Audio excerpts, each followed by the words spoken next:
covering SB 1440. And Jerri Lynn Ward, introduce yourself briefly, and then we'll get Joanna Scott to introduce herself, and then let's break down what this bill does.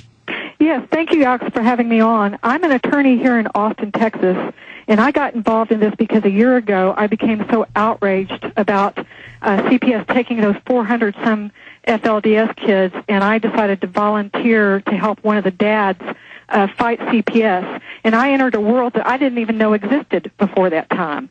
And I'm as horrified as you at these CPS courts and at the whole system. I've practiced law for 29 years, and I did civil trial in other areas, and they think that they don't have to follow the rules of due process in these courts and with regard to CPS. It's just horrifying. Well, 34 states by 1930 had passed the eugenics race laws.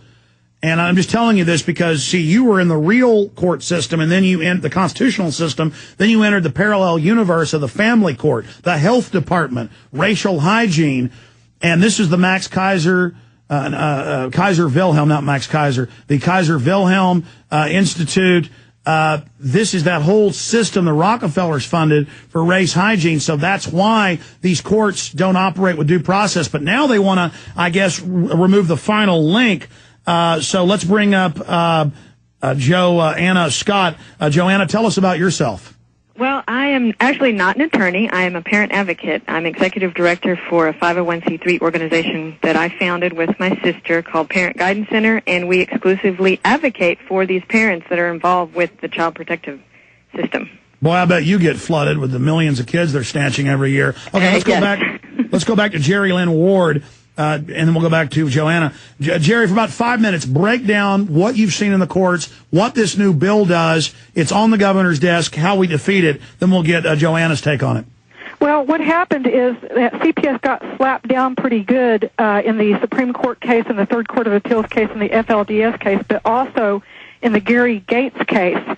And I believe that what this law is an attempt to get around the Gary Gates case. Now, they claim that the reason they introduced this bill was to affect what the Fifth Circuit said in the Gary Gates case, but in my opinion, they're not doing that. What they're trying to do is a halfway job that gives more power to CPS, that does not give the full constitutional protections that the Fifth Circuit had in mind, and essentially just empowers CPS to get into people's houses, especially people like homeschoolers or like who keep their kids at home, to whom CPS has no access at the government schools, but also like the FLDS, who had that private school at the ranch. So what this is an attempt to get in there. They purport that it's like a search warrant, but they don't have the protections for the affidavits that would underlie this order in aid of investigation that they're trying to codify. Absolutely. It's a fake search warrant, a fake order. They can also use it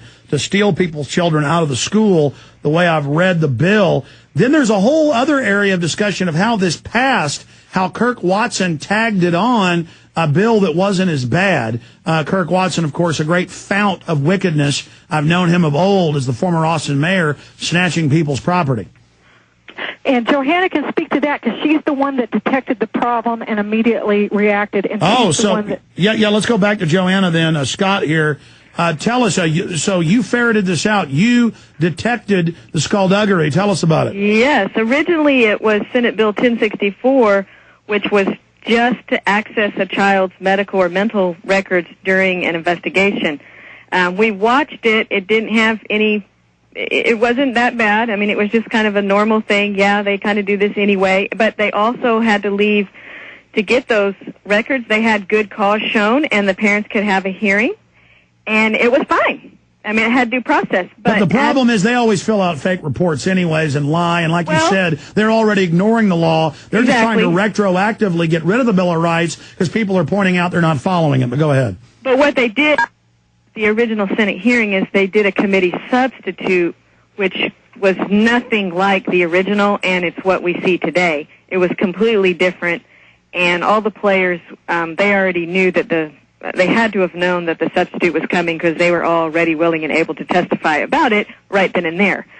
We weren't at the hearing on the Senate side because, like I said, we didn't know about the committee substitute. We caught the committee substitute when it went to the House side, and that's where the, skullduggery or whatever you want to call it began, because we did have testimony at the House hearing before Patrick Rose's subcommittee on Human Services, and our testimony has apparently disappeared.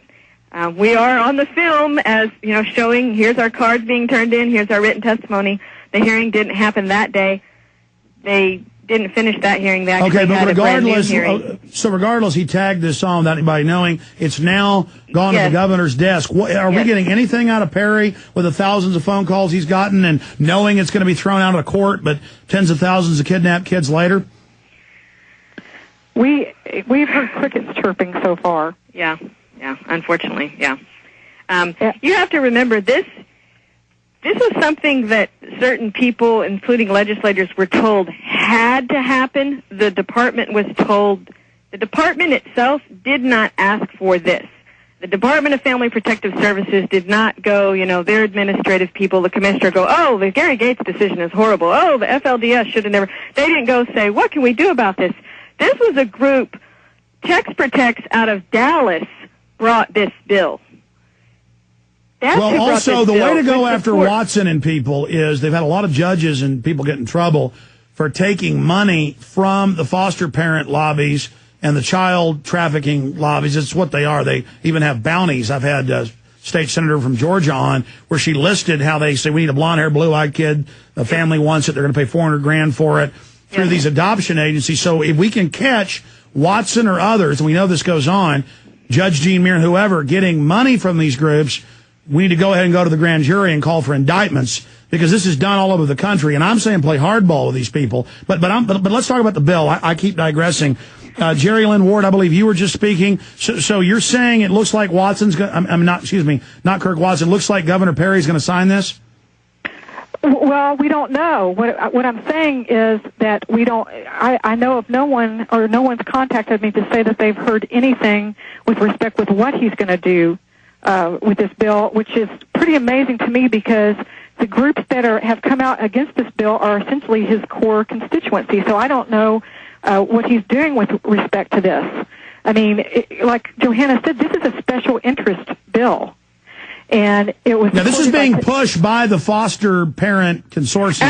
Actually, interestingly enough, we've gotten word there's a bunch of foster parents groups that are actually against this bill. Well, I mean, by that I meant the big adoption combine. Yes. Yeah. Well, also Scott McCown, the former district judge who was the Robin Hood judge, he's probably one of the ones who wrote it. This was written by special interest groups who benefit from by feeding on the carcasses of destroyed families who wrote this bill. And no parent advocate was given any input into this bill. So it's really a disgusting situation. I've heard that the Permanent Judicial Commission on Children, Youth, and Families supports this bill, and that's a piece of work in itself. What that is a commission where judges who hear these cases sit down with CPS and sit down with special interest groups that benefit from the destruction of these families and make policy. That's right. They benefit because there's federal bounties, federal money to grab these kids. That's why they put 68% of them on drugs instantly, because then it's a special needs child, and these groups get even more money. So this is going to the governor's desk, and the way I read it then, you won't even be notified when they snatch your kid. I mean, they already do this a lot, and then tell them you get to see mommy if you tell us mommy touched you or hurt you. Yeah, they usually have to have an emergency situation when they go to the school, which they can right now, and that's what we're trying to tell people.